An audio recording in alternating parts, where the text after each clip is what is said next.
E hoje eu resolvi gravar o podcast de dentro do carro. Porque para modo de quê?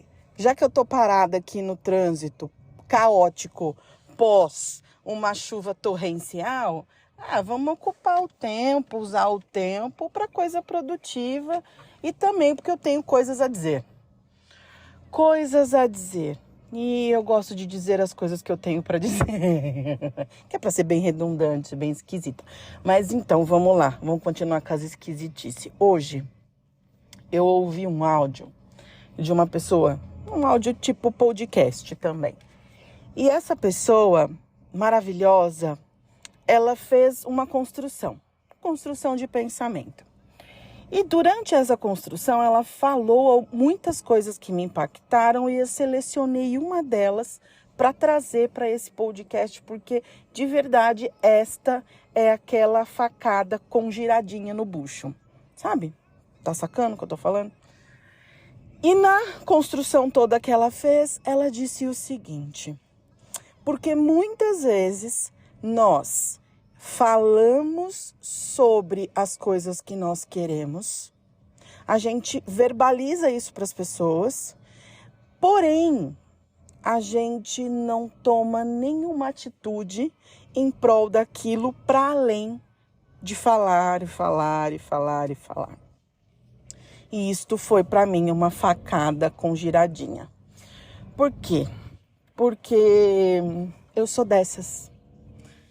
E eu gravei um podcast anteontem, dia 1, dizendo que eu traria temas durante o mês. E eu resolvi que o meu tema de fevereiro neste podcast será a coragem. E para mim, falar de coragem, em alguns aspectos, é algo muito tranquilo, né? Eu me vejo uma pessoa corajosa para muitas coisas e para as outras tantas, eu sou uma pata manca. Porque, para modo de que, quando eu percebo que eu vou impactar as pessoas de forma a desagradá-las, e essas pessoas são pessoas que eu amo muito e que eu não quero decepcionar, eu me encolho. E isto é péssimo. Isto sempre foi péssimo para mim, durante a minha vida inteira. E isto sempre teve uma relação muito direta com os meus pais, né? Os meus pais sempre muito presentes, pais muito rigorosos na educação.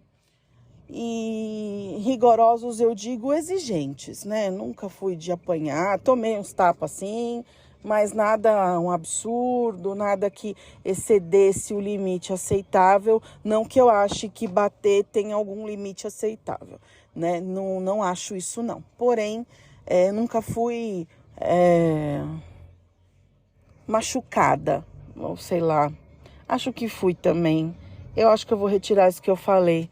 Porque para modo de que pode ser que dê a impressão de que só um tapinha não dói e todo tapa dói. Então eu já estou desconstruindo aquilo que eu acabei de construir, porque é assim que eu sou, né? A gente pensa, eu não tenho compromisso com o erro, então eu já consigo de imediato dizer: apanhei sim algumas vezes, doeu todas elas, me trouxe sim muitas reflexões, algumas mais doloridas que outras mais leves de lidar, mais compreensíveis, mas todas são dores, né? E cada um mede as suas dores. Não existe dor grande e dor pequena. Dor é dor, cada um sabe o tamanho da sua, né? E acabou. E é isso. Isso é gente, isso é mundo, isso é vida, isso é existir.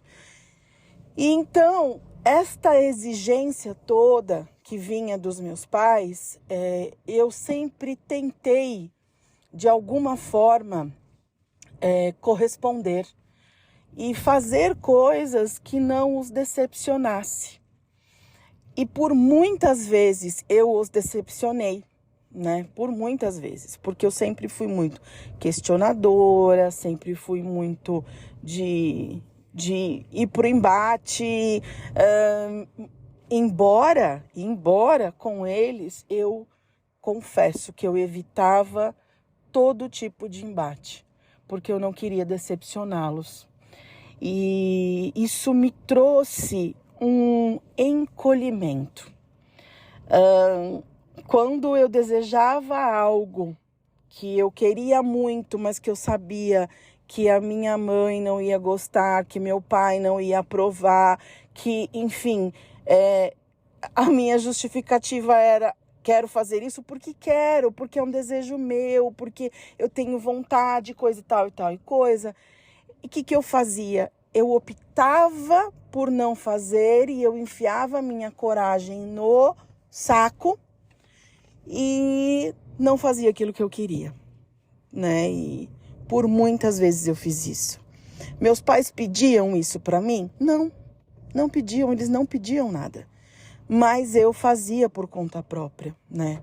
Porque daquilo que eles eram, da educação que eles me deram, e eu tenho mais 2 irmãos, nós recebemos uma educação similar. Igual não, porque não tem como educar igualmente seres diferentes. Isso é balela. Alguém fala, eduquei os filhos igual. Porra nenhuma. Não tem como. Porque são seres diferentes, cada um tem uma necessidade, cada um tem um jeito de funcionar, cada um tem um jeito de enxergar e de lidar com a vida que é próprio, né? Então não existe essa. Então veja só, esta coisa de me encolher para não decepcionar o outro sempre foi algo que eu fiz. Vou dar um exemplo. Tatuagem. Eu amo tatuagens, eu acho lindo tatuagens. Eu acho corajoso pessoas que fazem tatuagens. Acho bonito muitos dos desenhos que eu vejo. Eu acho um acessório, um adorno, não sei lá o que, eu acho bonito. Tenho vontade, sempre tive vontade de fazer tatuagem e eu nunca fiz. Eu não tenho nenhuma tatuagem até este momento. Perceba o que eu estou dizendo. Até este momento, eu não tenho nenhuma tatuagem. Por quê? Porque a minha mãe não gosta de tatuagens.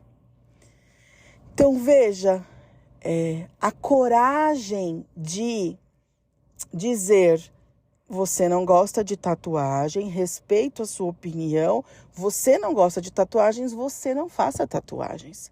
Eu gosto de tatuagens, eu vou fazer tatuagens. Mas eu nunca fiz isso. E faz tempo, anos, que eu namoro essa coisa de fazer uma tatuagem. Na verdade, eu quero fazer 3 tatuagens. E eu não tenho nenhuma até agora, né? E como é difícil essa ruptura, essa coisa de eu entendo e respeito a sua opinião, mas eu tenho coragem o suficiente para acolher o meu desejo e realizá-lo, independente de como você se sente. Entende a construção que eu estou fazendo aqui? Isto é muito sério. Isto é muito sério para mim e eu vejo que talvez tenha algum grau de seriedade para muitas pessoas do meu convívio. Por isso que eu resolvi falar disso aqui, né? E eleger fevereiro como o mês da coragem. Nós estamos no início do ano, dos 12 meses esse é o segundo. Geralmente, estatisticamente, as promessas que as pessoas fazem de dezembro para janeiro, no final de janeiro elas já foram para casa do cacete. E há de se ter muita coragem para bancar algumas coisas. As dependências emocionais que eu sustentei e sustento ainda, a ponto de que a ação e o estado do outro interfira na minha ação e no meu estado. Esta dependência emocional, ela me traz muitos prejuízos e talvez traga para você também que está me ouvindo. E como se livrar disso, né? Como eu me livro da dependência emocional? Eu me livro da dependência emocional entendendo o meu lugar no mundo. Entendendo que eu sou uma adulta, uma mulher de 44 anos de idade. Eu posso escolher fazer uma tatuagem, escolher um tatuador, pagar a tatuagem e eu que lide com a tatuagem que está feita no meu braço e no meu ombro, que é onde eu quero fazer.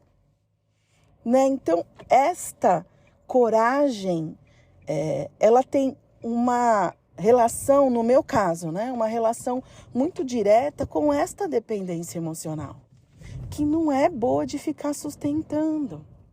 Ah, quer dizer que você vai fazer uma tatuagem, Vanessa? Tô trabalhando para isso. Tô trabalhando para isso. E porque até determinado tempo eu não fazia porque eu desagradaria uma pessoa que eu amo. Mas, a partir do momento que eu sou adulta, eu não tenho mais isso. Eu sou a adulta, né? Nós estamos falando de uma relação adulta. Então, qual é o meu trabalho? Eu tenho que preservar a relação e eliminar a interferência que culmina na dependência emocional. Entende? Porque tem interferências que a gente faz e que a gente recebe que são positivas, até mesmo porque algumas delas a gente pede. Eu quero ouvir a opinião do outro, eu quero saber o que o outro pensa sobre isso ou aquilo outro, né? Então, isto, de certa forma, eu perguntei, pedi a sua opinião e eu acolho. Acolho, mas não acato, ou acolho e acato, e assim vai. Mas percebe, há de se ter saúde mental e relacional para conseguir manter as relações, seja com quem for, mas eliminar a interferência da dependência emocional, do medo de desagradar, do medo de não corresponder à expectativa do outro, do medo de chatear o outro, do medo... Eu posso fazer uma tatuagem, as pessoas vão olhar para minha tatuagem, e eu estou usando um exemplo esdrúxulo, tá, gente? Tem coisas muito mais sérias que tem a ver com dependência emocional do que esse exemplo que eu estou usando. Estou usando um exemplo simples, tá? Eu posso fazer esta tatuagem e quando a pessoa olhar para minha tatuagem, ela tem o direito de sentir aquilo que ela quiser. E quem vai lidar com o sentimento dela é ela. Entende? Isso se chama maturidade, a idade adulta, né? É musculatura emocional. É isso. Musculatura emocional é um bom termo.